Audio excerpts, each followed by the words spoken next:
Charge গঠনের জন্য 31শে December পর্যন্ত সময় বেঁধে দিয়েছিল সুপ্রিম কোর্ট, কিন্তু সোমবার আদালতে আসার সময় ফের অসুস্থ হয়ে পড়লেন কালীঘাটের কাকু, যার জেরে এদিনও প্রাথমিক নিয়োগ দুর্নীতিকাণ্ডে ইডির মামলায় চার্জ গঠন করা গেল না।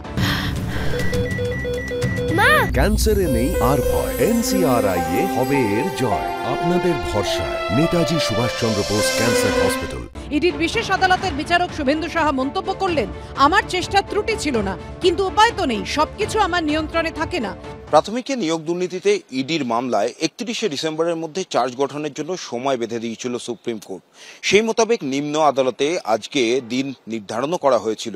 পার্থ চট্টোপাধ্যায়, অর্পিতা মুখোপাধ্যায়, কুন্তল ঘোষ, তাপস মণ্ডল সহ বাকি অভিযুক্তরা আদালতে উপস্থিত হয়েছিলেন, কিন্তু তারপরেও চার্জ গঠন হলো না। আর আবারও সেই কালীঘাটের কাকু অর্থাৎ সুজয় কৃষ্ণ ভদ্র আদালতে উপস্থিত না হওয়ায় থমকে গেল চার্জ গঠনের প্রক্রিয়া, জানিয়ে আক্ষেপ প্রকাশ করলেন খোদ বিচারক।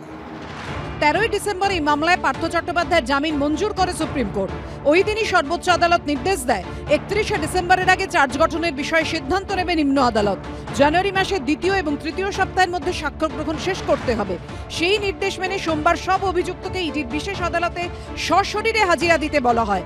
পার্থ চট্টোপাধ্যায়, অর্পিতা মুখোপাধ্যায়, কুন্তল ঘোষ, তাপস মণ্ডলরা হাজির হলেও অসুস্থতার কারণে আদালতে এলেন না সুজয় কৃষ্ণ ভদ্র, যার জেরে থমকে গেল চার্জ গঠন। এদিন সুজয় কৃষ্ণ ভদ্রকে SSKM থেকে BM বিড়লা হাসপাতালে স্থানান্তরের আবেদন জানান তার আইনজীবী।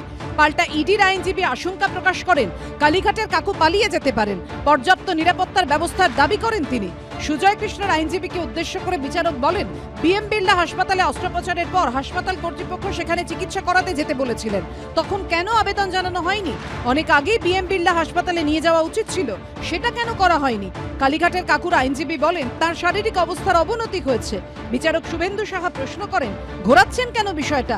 কেন আগে নিয়ে যাওয়া হয়নি? কেন সরানো হয়নি SSKM থেকে? মেডিকেল নেগলিজেন্স শুনেছি, এটা কি জুডিশিয়াল নেগলিজেন্স? পরে কালীঘাটের কাকুকে BM বিড়লায় নিয়ে যেতে অনুমতি দেন বিচারক। পাশাপাশি নির্দেশ দেন, বৃহস্পতিবারের মধ্যে সুজয় কৃষ্ণ ভদ্রর মেডিকেল রিপোর্ট জমা দিতে হবে আদালতে, তারপর চার্জ গঠন নিয়ে পরবর্তী সিদ্ধান্ত নেওয়া হবে। আমাদের তো কিছু করার নেই, এইখানে হেলথ কন্ডিশন ওনার যেরকম খারাপ হয়েছে সেই কারণেই ওনাকে শিফট করা হয়েছে, এবং আজকেও কোর্ট পারমিশন দেওয়া হলো যে আজকে SSKM থেকে ওনাকে BM বিড়লায় শিফট করা হবে, এবং সেইখানে ইডি আয়োগকে বলা হলো, ডাইরেকশন দেওয়া হয়েছে যে উনি যাতে কপি, অর্ডার শিটের কপি উনি BM বিড়লা, SSKM এবং প্রেসিডেন্সি জেলকে সার্ভ করে। এদিন নাম না করে নিয়োগ দুর্নীতিতে অভিযুক্ত কালীঘাটের কাকুকে কটাক্ষ করেছেন এই মামলারই আরেক অভিযুক্ত তাপস মণ্ডল। আমি তো নিজে অসুস্থ অবস্থায় কালকে হসপিটাল থেকে বেরিয়েও আমি অ্যাটেন্ড করছি।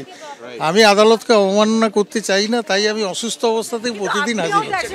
নিয়োগ দুর্নীতিকাণ্ডে ইডির মামলা থেকে অব্যাহতি চেয়ে আগেই আবেদন করেছিলেন পার্থ চট্টোপাধ্যায় সহ একাধিক অভিযুক্ত। সেই মামলাতেও নির্দেশ দেওয়ার কথা ছিল সোমবার, সব অভিযুক্ত উপস্থিত না থাকায় সেই নির্দেশ দেননি বিচারক। এদিন আদালতে এসেছিলেন জেলবন্দি পার্থ এবং সদ্য জামিন পাওয়া অর্পিতা, দুজনেই।